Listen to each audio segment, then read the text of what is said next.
নমস্কার বন্ধুরা, ঘরোয়া রান্না বাই চৈতালিতে সবাইকে স্বাগত জানাই। আজকে একটা দুর্দান্ত স্বাদের মাছের রেসিপি নিয়ে চলে এসেছি, যেটা কাতলা মাছ বা রুই মাছ দিয়ে অনবদ্য লাগে খেতে গরম গরম ভাতের সাথে। শীত চলে যাবার আগে এইভাবে অবশ্যই একবার বানিয়ে নেবেন, না হলে কিন্তু মিস করবেন। আমার চ্যানেল যারা যারা এখনও সাবস্ক্রাইব করেননি, চ্যানেলটি সাবস্ক্রাইব করে পাশে থাকা বেল আইকনটি প্রেস করে অল নোটিফিকেশানটা অন করে নেবেন। মাছের ঝালটা বানাবার জন্য আমি এখানে কাতলা মাছের পিস নিয়েছি 6-7 পিস। আপনারা চাইলে রুই মাছ দিয়েও করতে পারেন বা অন্য যে কোনো মাছ দিয়েও করতে পারেন। এটা এতটাই দুর্দান্ত হয় খেতে। মাছটা ম্যারিনেট করে নিলাম নুন, হলুদ আর অল্প একটু কাশ্মীরি লঙ্কার গুঁড়ো দিয়ে। খুব ভালো মতো ম্যারিনেট করে নেবো। এটা আপনারা রুই, তেলাপিয়া, পাবদা যে কোনো মাছ দিয়ে ঝালটা করতে পারেন। এইটা সব কিছুর সাথেই ভালো লাগে। আমি কাতলা মাছ দিয়ে আজকে করলাম। দেখুন মাছগুলো ম্যারিনেট করে আমি কিছুক্ষণ ঢাকা রেখেছি। এবার আমি দুটো মিডিয়াম সাইজের পেঁয়াজ এরকম সরু সরু করে কেটে নেব। নিয়ে কড়াইতে আমি তেল বসিয়ে দিয়েছি। তেলটা একটু বেশি করে দিলাম, মাছগুলো ভাজতে হবে। মাছগুলো আমি এপিট ওপিট করে খুব ভালো মতো কিন্তু ভেজে নেব। দেখুন মাছগুলো আমার কিন্তু সুন্দর বেশ লালচে লালচে করে ভাজা হয়ে গেছে। মাছগুলো এবার আমি একটা একটা করে প্রত্যেকটা মাছ আমার ভাজা হয়ে গেছে, আমি এবার তুলে নেব। প্রথমে একবারে আমি 4টে মতো মাছ ভাজলাম, তারপরে বাকি মাছগুলো ভেজে নেব। একটাই অনুরোধ করব, ভিডিওটি স্কিপ করবেন না। পুরো দেখা অনুরোধ থাকলেও স্কিপ করলে কিন্তু পুরো পদ্ধতিটাই মিস হয়ে যাবে কীভাবে রান্নাটা করলাম। এবং অবশ্যই একটি লাইক দিয়ে দেখা শুরু করবেন। এবং আমার রেসিপিটা কেমন লাগছে অবশ্যই সুন্দর সুন্দর কমেন্টের মাধ্যমে কিন্তু অবশ্যই জানাবেন। আপনাদের সুন্দর সুন্দর কমেন্ট পড়তে ভীষণই ভালো লাগে, অনেক বেশি উৎসাহিত হই। এবং আপনাদের একটা লাইক বা একটা কমেন্ট আমাদের জন্য অনেক বেশি গুরুত্বপূর্ণ। এবং ভালো লাগলে বন্ধুবান্ধব পরিবারের সাথে অবশ্যই শেয়ার করবেন। দ্বিতীয় ব্যাচে মাছটা ভাজা হয়ে যাওয়ার পর মাছটা তুলে নিয়ে সেই তেলেই দিয়ে দিলাম 1 চামচ সাদা গোটা জিরে এবং একটা শুকনো লঙ্কা ফোড়ন, আর দিয়ে দেবো একটা দারচিনি।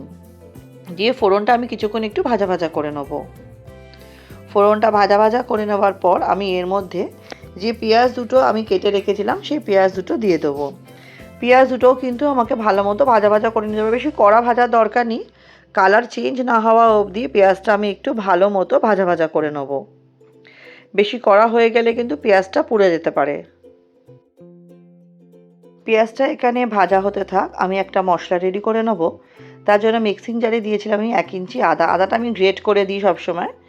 আদা গ্রেট করে নিলাম। নিয়ে নেবো হচ্ছে আমি প্রায় 7-8 কোয়া মতো রসুন। নিয়ে নেবো 4-5টা কাঁচা লঙ্কা। ঝালটা অবশ্যই কিন্তু আপনাদের স্বাদ অনুযায়ী দেবেন। দিয়ে দেবো 1 আঁটি ধনেপাতা। ধনেপাতাটা চাইলে কেটেও দিতে পারেন মাঝখান দিয়ে, আমি গোটাই দিয়ে দিয়েছি। আর দেবো প্রায় 10-12টা মতো হচ্ছে গোলমরিচ। এবার এটাকে খুব সামান্য একটু হালকা জল দিয়ে, খুব সামান্য জল দেবো, দিয়ে এটাকে একটা স্মুথ ব্লেন্ড করে নেবো, পেস্ট করে নেবো। এইদিকে দেখুন পেঁয়াজগুলো কিন্তু আমার ভাজা ভাজা হয়ে গেছে, বেশ লালচে লালচে করে ভাজা ভাজা হয়ে গেছে। এই পর্যায়ে আমি ধনেপাতা, আদা, রসুন, লঙ্কা, গোলমরিচের পেস্টটা দিয়ে দিলাম। দিয়ে মিক্সির বাটি ধোয়া আমি কিন্তু যেটুকু মশলা লেগে আছে মিক্সির বাটি ধুয়ে সেইটুকু আমি দিয়ে দেবো। দিয়ে কিন্তু ভালো মতো আমাকে এবার কষিয়ে নিতে হবে। এই কষানোটাই হচ্ছে আসল। যত মশলাটা আমি কষাবো ততই কিন্তু রান্নার আমার টেস্ট বাড়বে। তাই খুব ভালো মতো এটা আমাকে কষিয়ে নিতে হবে। এই রেসিপিটা এতটাই বানানো সহজ এবং খেতেটা এতটাই দুর্দান্ত হয়। আমার ঘরে কাতলা মাছ আসলে বেশিরভাগ এভাবেই বানাই, বা কখনো পাবদা হোক, তেলাপিয়া হোক, এইভাবে বানালে কিন্তু ভালোই লাগে খেতে।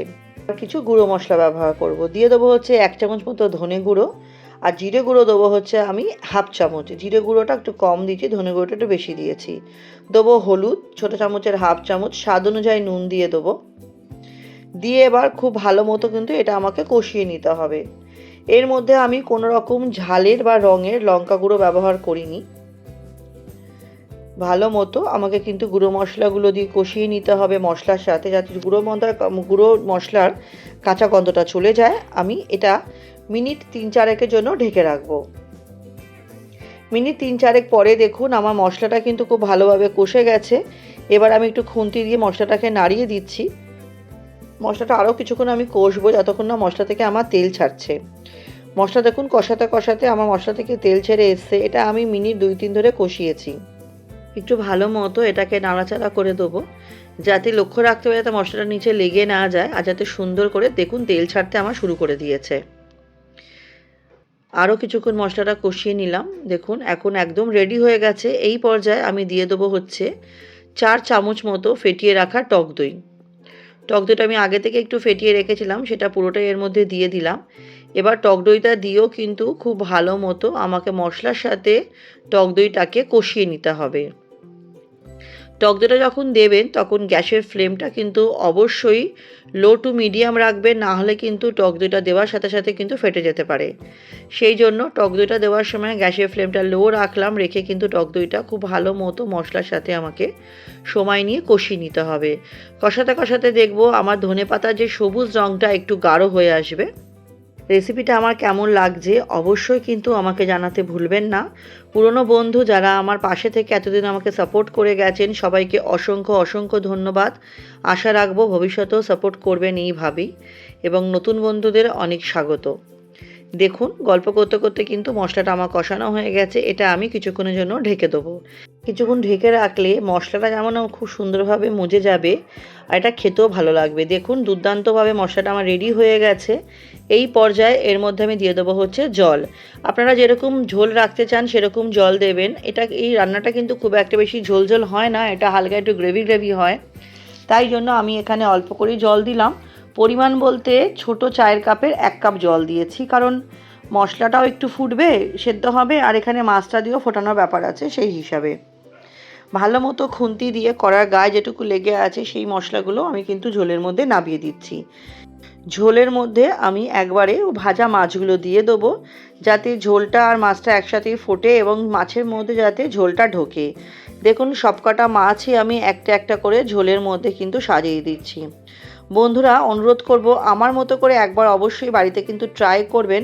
এতটাই দুর্দান্ত হয়েছিল খেতে, আপনারা ট্রাই করলেই বুঝতে পারবেন এটা আমার মেয়ে তো ভীষণ পছন্দ হয়েছে এই রেসিপিটা। কাতলা মাছ আনলে ও কিন্তু এরমভাবে বানিয়ে দেওয়ার জন্যই সবসময় রিকোয়েস্ট করে। এতটাই দুর্দান্ত হয়েছে খেতে, আর এটা বানানো ভীষণ সহজ। এখন শীতকালে ধনেপাতা তার টেস্ট তো একদমই আলাদা হয়। দিয়ে মাছগুলো আমি দিয়ে দেখুন মিনিট 5 জন্য আমি ঢেকে দেবো, যাতে মাছগুলো খুব সুন্দরভাবে ফুটে যায়। দেখুন আমি গ্যাসের নবটা অফ করে দিয়েও কিছুক্ষণ স্ট্যান্ডিং টাইমে রেখেছিলাম, মিনিট 5 স্ট্যান্ডিং টাইমেও রেখেছিলাম। কতটা অপূর্ব হয়েছে দেখতে, আর সাইড দিয়ে কী সুন্দর তেল বেরিয়ে এসছে। এবার আমি এটাকে আপনাকে পরিবেশন করে দেখাবো। গরম গরম ভাতের সাথে এরকম একটা মাছের যদি রেসিপি থাকে তাহলে আর অন্য কোনো পদই তৈরি করার প্রয়োজন হয় না। এই দিয়েই কিন্তু 1 থালা ভাত নিমেষের মধ্যে শেষ হয়ে যাবে, এটা আমার গ্যারেন্টি। দেখুন কতটা অপূর্ব হয়েছে দেখতে। তাহলে বন্ধুরা রেসিপিটা আমার কেমন লাগলো অবশ্যই কিন্তু জানাতে ভুলবেন না। আমার সাথে ভিডিওটি শেষ অবধি ধৈর্য ধরে দেখার জন্য সকলকে অসংখ্য ধন্যবাদ। আজকের মতো ভিডিওটা আমি এখানেই শেষ করছি। নেক্সট দিন আবার হাজির হব নতুন কোনো রেসিপির সাথে। সবাই খুব ভালো থাকবেন, সুস্থ থাকবেন, সাবধানে থাকবেন।